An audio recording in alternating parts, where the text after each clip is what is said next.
Bildiyimiz kimi saatın yay və qış vaxtına keçidi qaydası bir çox ölkələrdə qalıb. Mövcud məsələ Azərbaycanda da zaman-zaman müzakirə olunur. Hətta bəzi ölkələr bu sistemdən imtina etsə də sonra yenidən tətbiq etməyə başlayıb. Maraqlıdır ki, 2016-cı ildən ölkəmizdə standart rejim tətbiq edilsə də bir sıra vətəndaşlar saatın yay və qış vaxtına keçirilməsini dəstəkləyir. Sistem yenidən tətbiq edilə bilərmi? Ümumiyyətlə, hansı rejim daha faydalıdır? Qlobal Info azad danışan ekoloq Ənvər Əliyev bildirib ki, əslində tam subtropik olmayan və mülayim iqlim qurşağında günəşin çıxması və batması məsələsi problemdir. O düşünür ki, saatın qış və ya yay vaxtına keçirilməsi önəmli deyil.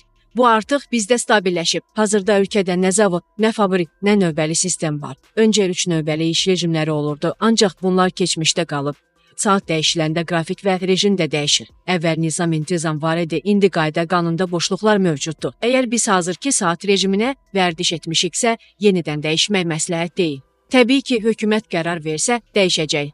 İqlimşünas Məhərrəm Mehdiyevin sözlərinə görə keçmiş vaxtda insanlar saat olmadan rahat yaşayıblar. Baxın, saatlar icad edilməyənə qədər insanlar işlərini rahat tənzimləyirdilər. Məsələn, əcdadlarımız saatsız yaşayıblar. Hətta onlar Ramazan ayında havaya uyğun sübh vaxtı imsaki oyana, birinci ulduz görünəndə axşam iftar edərdilər və s. Yəni dünyəvi və təbiətə uyğun yaşayıblar. Ona görə də fikrimcə saat dəyişməkdə nəsə xeyirli bir şey yoxdur. Əksinə, bəlkə də ziyanı var. İqlimşünas bildirib ki, saatı dəyişməyə ehtiyacı yoxdur. Öncə dədə-babalarımız necə yaşayıbsa ona uyğun da biz yaşaya bilərik. İnsan təbiətin verdiyi günəş işıq gecə-gündüz vaxtlarına görə yaşamalıdır. Bunu isə saat tənzimləmir.